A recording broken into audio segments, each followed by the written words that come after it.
anything about that. We mentioned the hardships, maybe perhaps a little bit of a burden, but what are the benefits? Who knows? What's something special that Kohanim do? What is something special that Kohanim do? Somebody besides for Menucha Rachel, please raise your hand. What is something special that Kohanim do? Chaim Mushel, can you tell us? Winter running? Huh? What do they do in Shul on Yom Tov? What do Kohanim do? Ever hear Berchas Kohanim? Oh, yeah. Okay, so they do Berchas Kohanim. Anybody know anything else special that a Kohen does? Anything else special that a Kohen does? Menucha Rachel. They make a pidyon haben. Okay, they make a pidyon haben. We're actually going to learn about that in Chumash in a few weeks. That's true. Okay.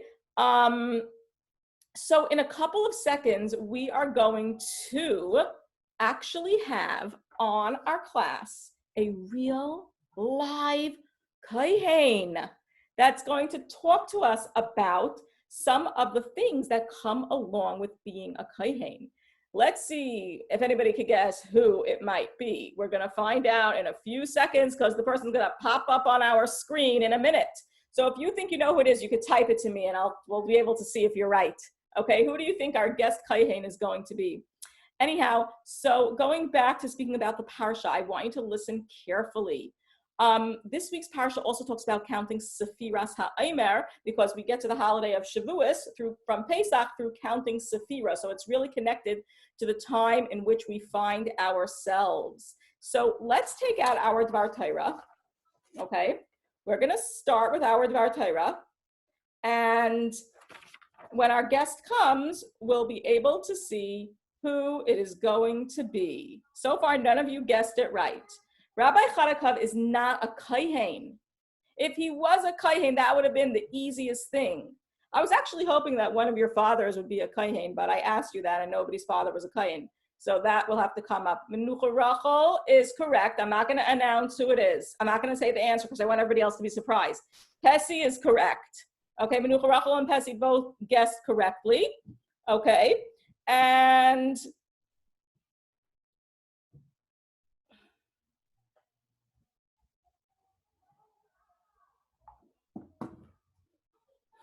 okay, so now we're going to look at the Dvar Torah. This Dvar Torah is about one of the mitzvahs in the parsha, the one that I spoke about leaving the crops. So let's look at the top of this Dvar Torah. We're going to start when we get up to the answer, the blank. I'm going to call on somebody to say what they think it is. So we're going to start. Amongst the many mitzvahs taught in Parshas Emor, it's the name of this week's parsha, Emor, and it's on top. You could fill it in. Is the mitzvah of giving tzedakah from the produce in one's field. Produce means like the fruits and vegetables and crops that grow in your field. Now, I'm going to tell you right now, raise your hand. Do you have your own field? I don't. Anybody here have their own field? No. So we want to understand, what does this have to do with us? Because we don't have a field and we don't have to do any of this, okay? The Torah describes different situations which obligate us to leave certain amounts of, what goes in the blank over there is produce. Certain amounts of produce. I'm going to type it in the box. Certain amounts of produce. Okay, certain amounts of produce for the poor. Now this pasuk is a pasuk from this week's parsha. You have it right in front of you. I am going to read it and I am going to translate it. It says, "Uviktsirchem es ktsir artzachem." When you are harvesting your harvest, Loi sechale peas sadcha biktsircha. Do not completely cut the corner of your field. The leket ktsircha loi selakate. And if a few pieces fall from your bundle, do not collect them. La'ani the lager ta'azav oisam. You should leave it for the poor person or for somebody who needs it. We're going to go to our guest. Welcome, Rabbi Friedman. I'm trying to unmute you. Can you unmute yourself? Okay, good. Can you hear us? Welcome. I could definitely hear you. I know the noise in the, I hope you hear me. We hear you. Okay, so I actually asked the class who they think the guest Kohen is going to be, and 2 girls guessed it correctly. So everybody else, welcome Rabbi Friedman. Rabbi Friedman is a Kohen. He's Shana Friedman's father, for those of you who don't know. And he's nice enough to give us a couple of minutes of his busy day today to talk to us about being a Kohen. So before he tells us, does anybody have any specific questions that they'd like to ask Rabbi Friedman? Anybody have any questions for Rabbi Friedman? Okay, Sivan has a question. Okay, Sivan, please ask your question. Go ahead. Is being a Kohen different from being a normal person? Is being a Kohen different being for a normal person? Well, it depends.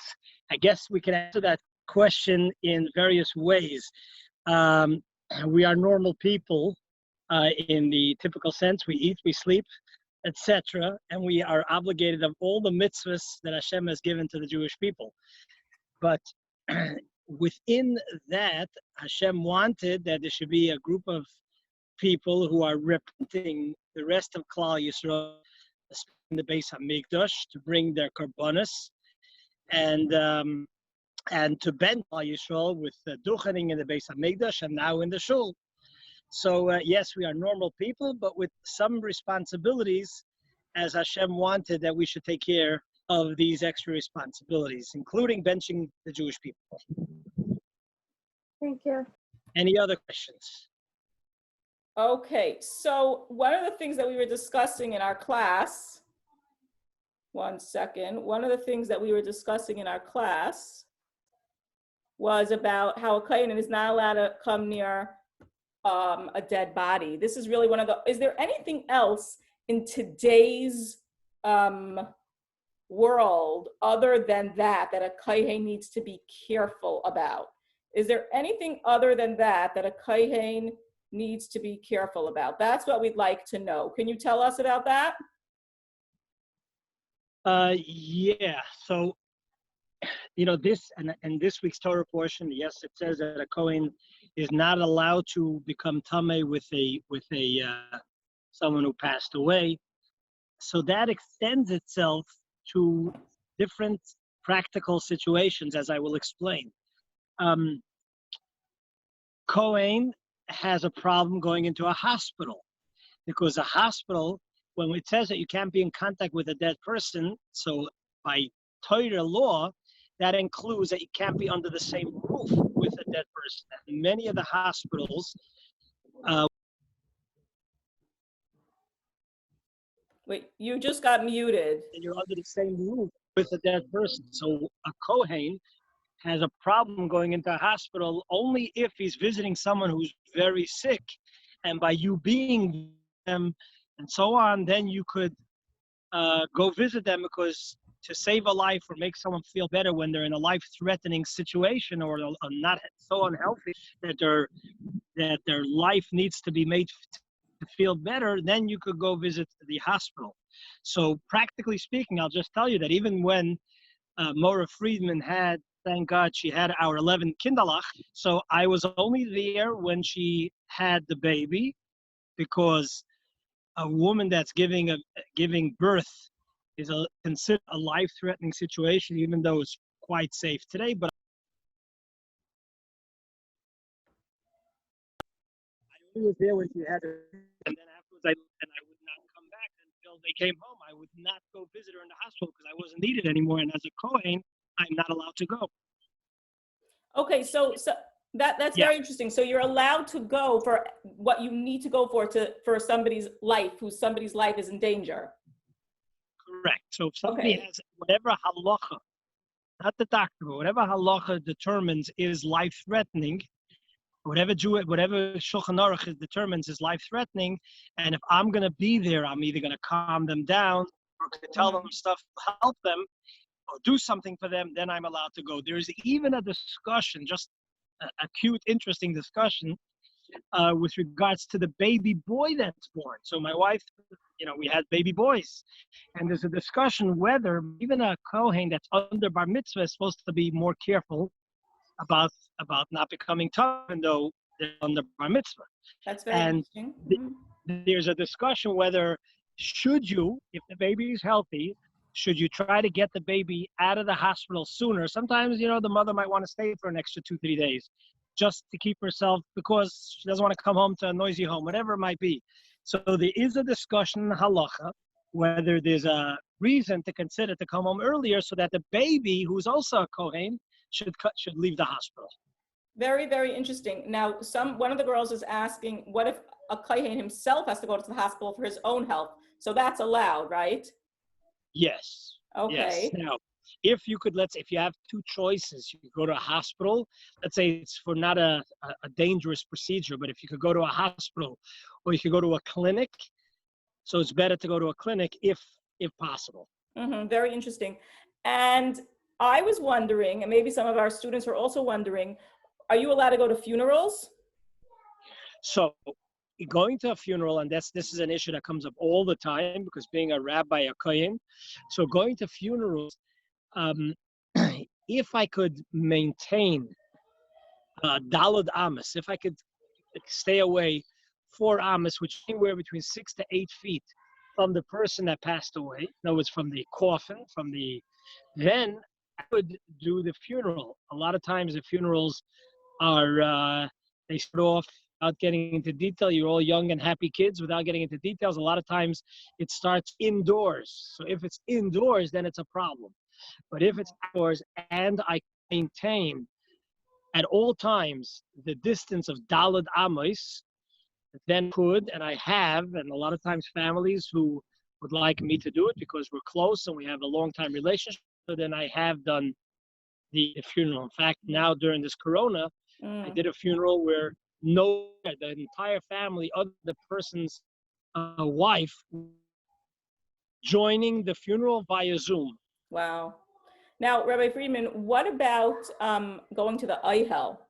That's a question. No, but the kids didn't ask. I'm wondering about that. I remember many, many years ago, going back, over 25 years ago, seeing Kohanim come into the aisle with these boxes around them, but they don't do that anymore today because they built these special gates. Is that correct? That is correct. And for many years, we used to carry like this little self-made mechitza, because it has to be a mechitza. You have to be surrounded by all 4 sides by a partition that's at least 10 amas, which is somewhere, let's say, around 30 inches. 10 tvachim, which is about 30 inches. And inside it had like these, and even that was a developed, inside it had these like little handles, so we would like walk with a walking mechitza. But by the way, even that was a more modern development. When I was younger and a kid, these boxes weren't even available. So what we would do is, halachically, you could have a human mechitza. So anytime a Kohen wanted to go to the oil, you had to ask a few people to lock hands around you, and they would walk. As they surrounded you, they would walk you to the oil and not let go. That was like a human mechitza. And like a human yes, circle. now they built the whole pathway. If you pay attention from the house to the oil, you have that mechitza over there. Very, very interesting. Okay, Rabbi. Yeah, I do want to add one quick thing since I was asked. Someone mentioned earlier about we mentioned about the Birchas Kohanim.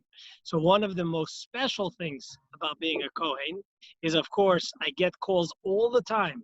Just the other day, someone was going in for a medical testing. They're nervous about it. They asked me, Rabbi, could you please give me a Birchas Kohanim? I get these requests, and that's just a very beautiful, beautiful thing that you could give people a Birchas Kohanim. And on that note, remember a Farbrengen by the Rebbe, where the Rebbe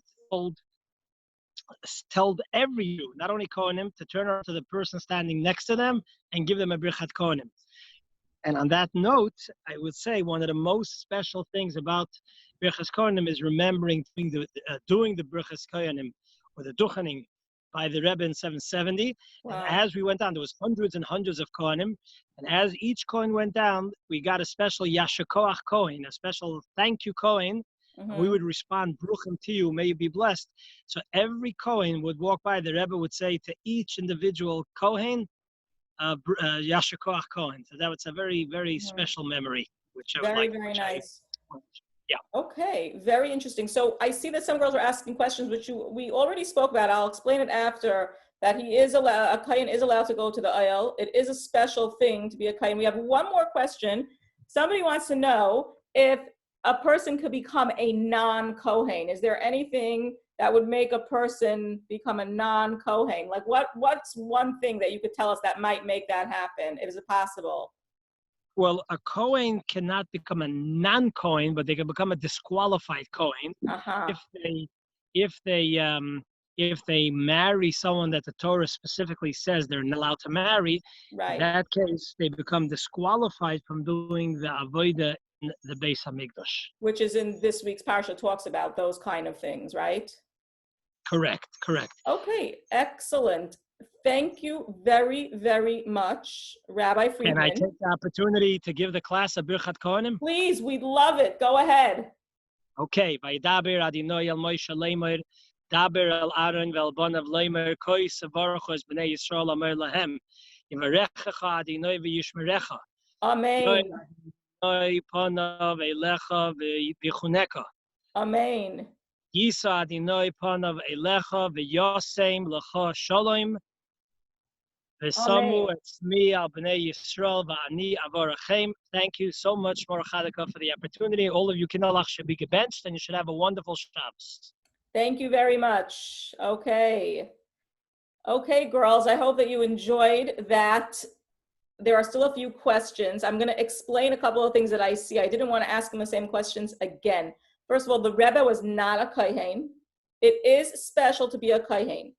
The reason that it used to be that they needed to have a human mechitza or a box around people that would go to the Rebbe's aisle is because you're not allowed to go near a grave. But now I'm going to try to find a picture for you later. They built a gate, so there's actually a physical barrier between anybody who's walking to the aisle. But it used to be, like Rabbi Friedman said, you had to bring 6 people with you to make a circle around you so you could walk down the path to go to the Frierdiker Rebbe's aisle or the Rebbe's aisle. Okay. So you would need to have that going all the way down to the place where the aisle is. Okay, are there any other questions about being a Kohen? It's always nice to hear, and we were so fortunate we get a special Birchas Kohanim. Any other questions about a Kohen? Let's go to Menucha Rachel. Go ahead. If they do, then do they have to do it? Like, what if they do go next to it? What if what? 1 second. What? What if they do go next to a dead body? What if they do what? Go next to a dead body. So what do they do? That's a very, very good question, We should have asked him. I don't know. We're going to ask him and we'll find out. I'll find out the answer. That's a great question. Okay, Mushka and then Raziella and Rachel, go ahead. Can a Kohen with a mom, like, even though you can't do all the same rules as for all the other Kohanim still apply? That is a very good question. I am not a Kohen, so I don't know the answer, but I'm going to write these questions down and I'm going to send them to Rabbi Friedman and he'll be able to answer them for us. So number 1, about if you become Tameh. Number 2, do you still have these obligations if you have a mum? Okay, next we'll go to Rachel. Go ahead. Rachel? Were any of the rebellion Kohen? No, I do not believe so. No. Also, I 1 second. Yeah, also? let's say a Kohen lives near a cemetery. He needs to be careful. Okay, and we'll go to Raziella. Go ahead. I have 2. Go ahead. One, if a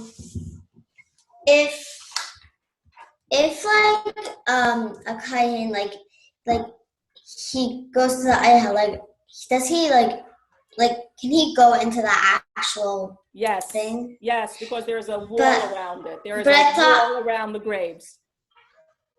What else? Yeah, but he's going inside. No, but there's a physical barrier. As long as there is a barrier, it's okay. Okay? So also, what if,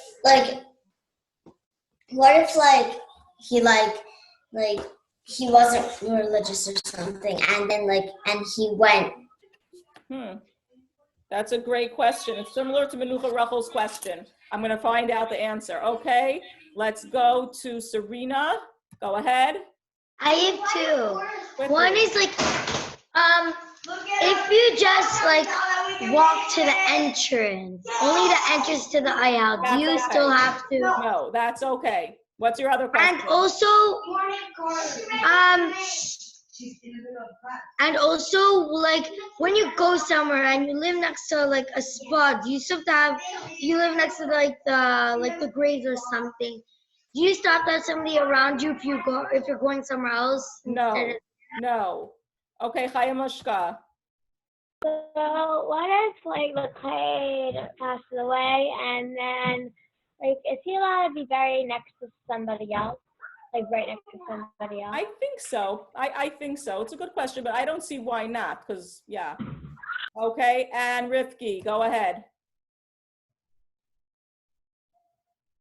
Rifki, you have a question?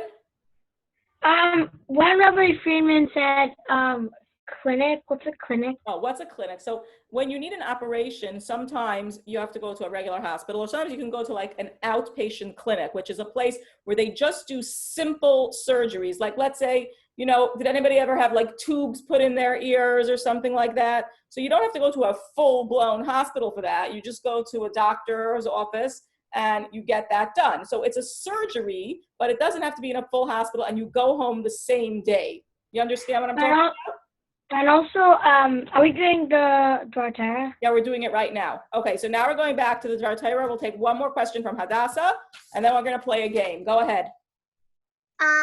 Like if a Kohen doesn't know he's a Kohen. Like, what if a person doesn't know he's a Kohen? Is that what you're asking? Yeah. And then what? And then like he does stuff that a Kohen is not supposed to do. Okay, so it's similar to the question of Menucha Rachel again. We're going to try to find out. That's a great, great question. I'm sorry we didn't ask it when he was here. Okay, so now let's go back to our Dvar Torah. Remember, this parsha talks about a lot of different things, about Kohanim, about Yom Tif, and about giving your produce of the field to the poor. So now we are going on. I read you the pasuk, and now we're going to read in the English. We're up to the third paragraph. It starts with the word when. Raziella, can you show me your Dvar Torah, please? You're looking, what'd you say? It wasn't working for me to print this, so I copied it and I put it on a different page. Okay, great. Okay, here we go. So when you collect the harvest of your, who knows what goes in there? When you collect the harvest of your, Noah, when you collect the harvest of your field, when you collect the harvest of your field, you should not, and you're not going to guess this, I'm going to tell you what the answer is. You should not completely, and I'm going to put it on the chat, you should not completely remove the corner of your field. Okay, so fields have corners, so you have to leave a little bit. In addition, don't gather the individual pieces of wheat that have fallen when you are collecting your harvest. You should leave them for the, who knows the answer? Raise your hand. You should leave them for the Pesi, for the poor, You should leave them for the poor. So two things. Don't completely remove the corner of your field. Leave something there. And if something falls while you're in the middle of gathering it, leave it. Okay? And if you look into the pasuk, can someone tell me what is the shayresh that means to leave? What is the shayresh? We had it in Chumash. And it's on the pasuk in Hebrew. Does anybody remember which word in that pasuk means to leave? Look on the parsha sheet. Hadassah, can you tell us which word means to leave? Ayin, Zayin, Vase. Excellent. Ayin, Zayin, Vase. Excellent, excellent. It means to leave. And the question is, why does the pasuk specifically say to leave it for the poor? Why not tell us to give it to the poor? Wouldn't it be nice to go out into the field and actually hand over the produce to the, who knows the answer, to the To the Hadassah? Poor people. Does everybody understand that question? Why does it say leave it for the poor? Why not pick it up and give it to the poor? Thumbs up if you understand the question.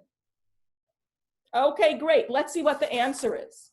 Although, at first glance, it might seem better and nicer to actually go and give the crops to the poor who? Who knows the answer? To the poor who? Sivan? Need it. Excellent. It is actually a higher level of, what's going to go in that blank? A higher level of what? A higher level of Hadassah? Tzaddik. Not tzaddik, but a higher level of Mushka? Tzedakah.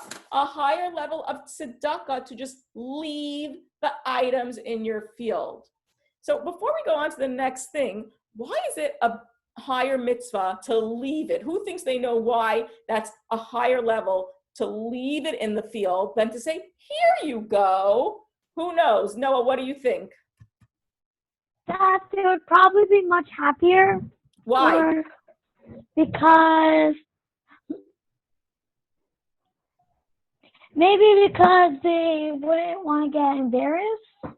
That's exactly right. That's what my father told me. Embarrassing. Okay, let's go on. We're going to continue. Answer.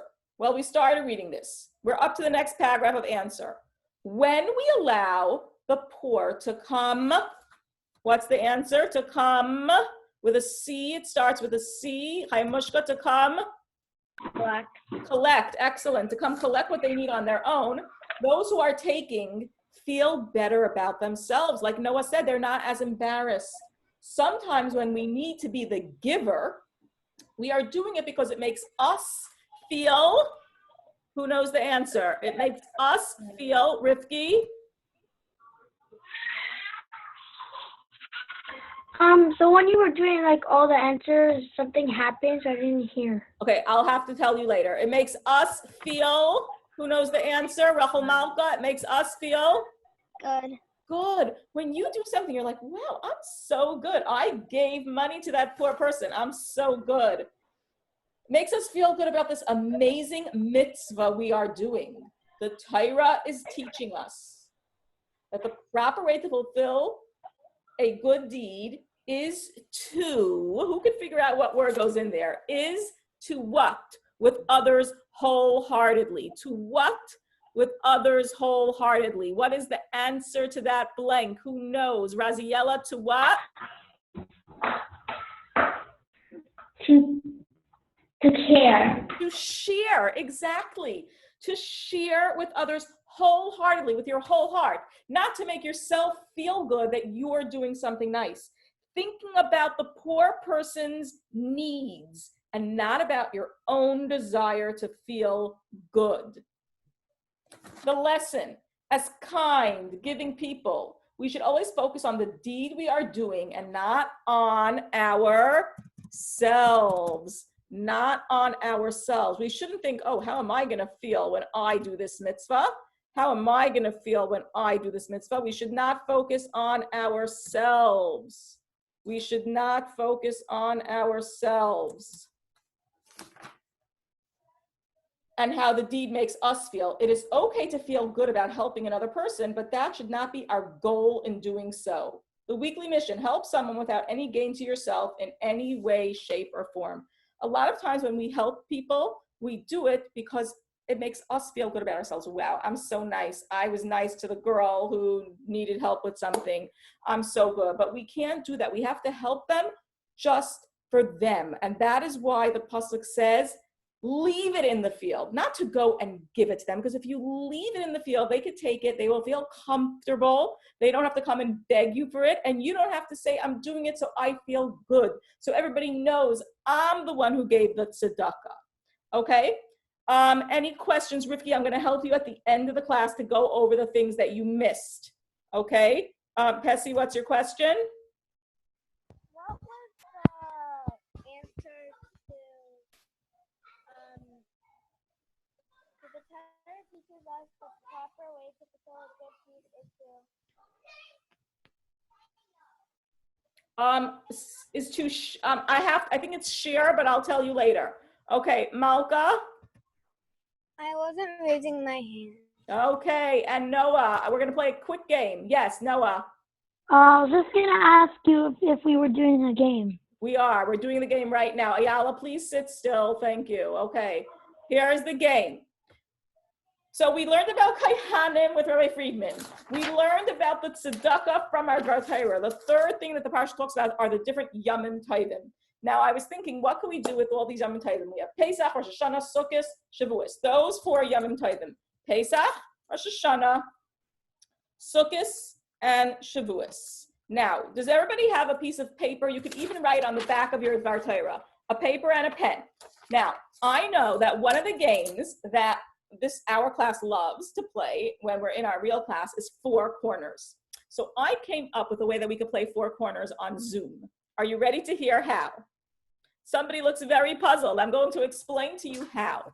What I'm going to tell you to do right now on the paper, what you're going to do is you're going to take one of these 4 Yamim Tovim that are in this week's parsha, either Pesach, Rosh Hashanah, Sukkot, or Shavuos. Okay? Don't tell anybody what you're writing. Write it down on your paper. Don't show it to anybody. Don't lift it up to the camera. Choose one. Pesach, Rosh Hashanah, Sukkot, or Shavuos. Now, what I'm going to do is I'm going to pick a counter. The counter is going to close her eyes. She's going to count to 5 because everybody wrote it down already. And she doesn't even have to close her eyes. That's the truth, because if you finish writing it down, all I need the counter to do is to say one of these Yamim Tovim, either Pesach, Rosh Hashanah, Sukkot, or Shavuos. Whoever has that one written on her paper, you're gonna this is how we do it. You're gonna have to close your eyes. You're gonna count to 5. I'm gonna get to see everybody's papers. You're gonna say Pesach, Rosh Hashanah, Sukkot, or Shavuos. Whoever has that is out. Does everybody understand?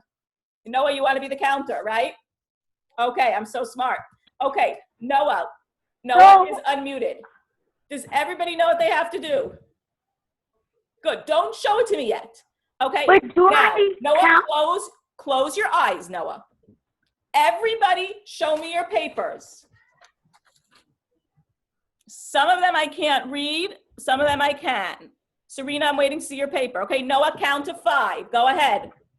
1, 2, 3, 4, 5. Now, don't look yet. Say either Pesach, Rosh Hashanah, Sukkot, or Shavuos. Which one? Rosh Hashanah. Okay. Does anybody have Rosh Hashanah? No. Okay. You want to do it? Be the counter one more time, Noah. Okay. Okay. Okay. Now, listen to me. You can either keep the same one that you had, or you can write a different one now. Okay. So Noah, put your head down. Close your eyes. The other counters. Oh wait, never mind. Yeah. No one else got out.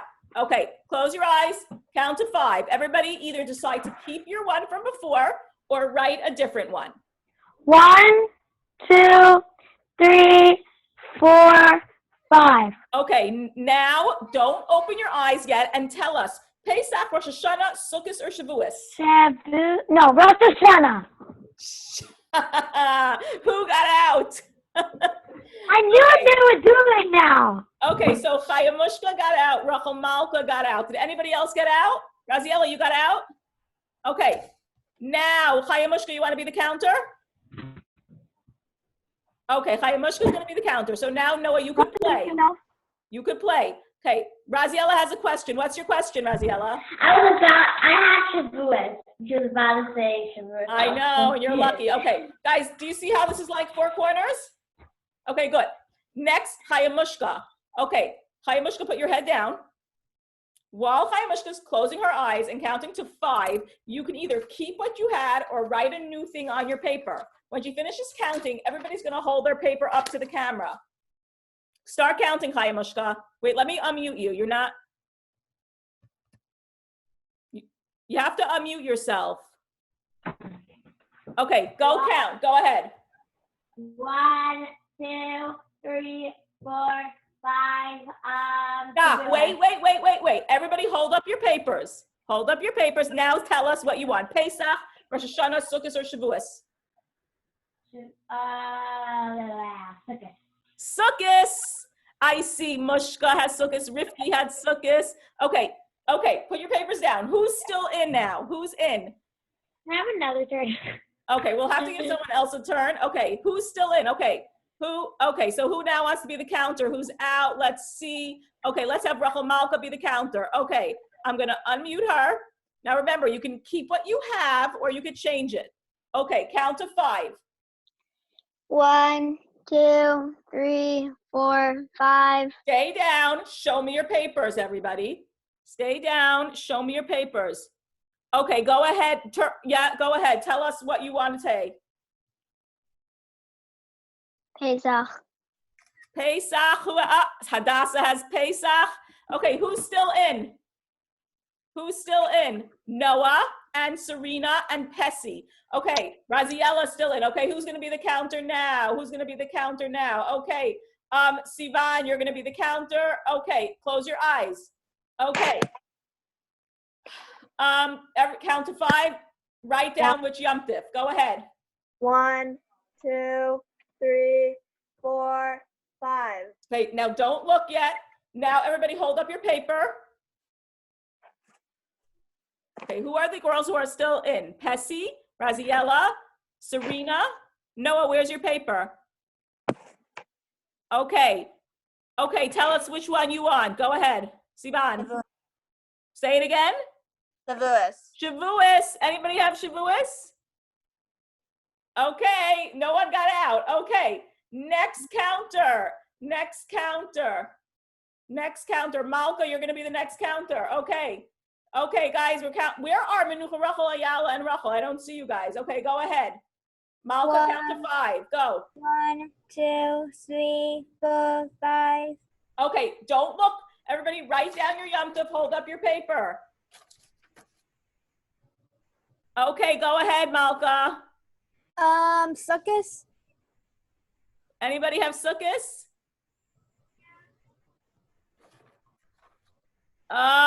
Okay, nope. Raziella, you're still in? You're out. Okay, you got one person out. Okay, who's still in? Noah and Serena? Okay, who wants to be the last counter? Who's going to be the last counter? Okay, Raziella, you're going to be the counter. Okay, now, Rachel, were you playing with us?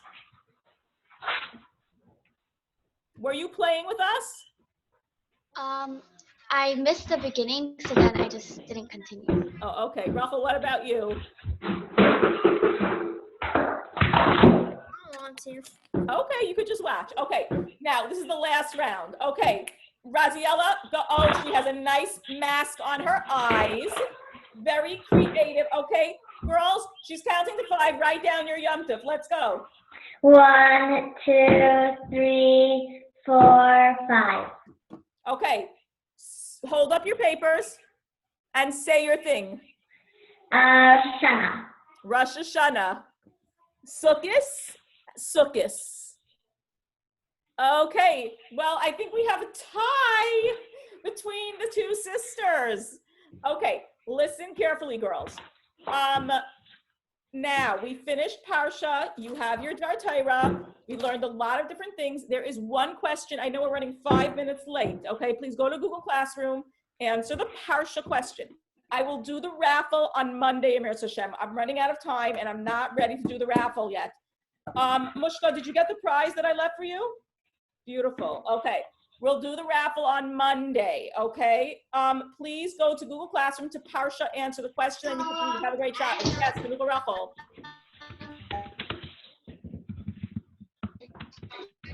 Menucha Rachel, you have a question? Huh? I can't hear her. Okay, any other questions? Thumbs up if you found the question in Google Classroom.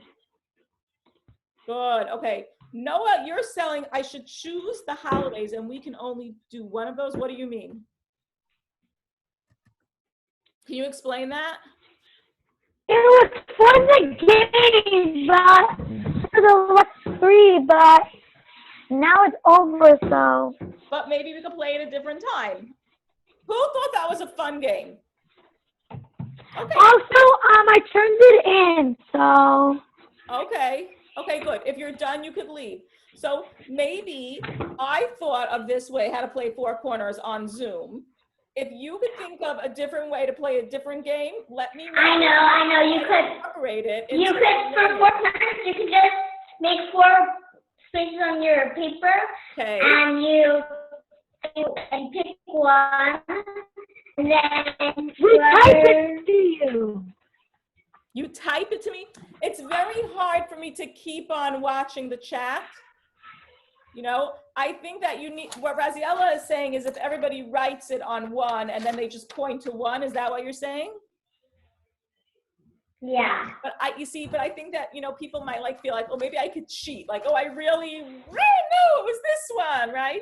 This way everybody writes it in marker, you hold it up and I see it. That's why I wanted to do it like that. Okay, girls, listen to me. Please answer the question on Google Classroom.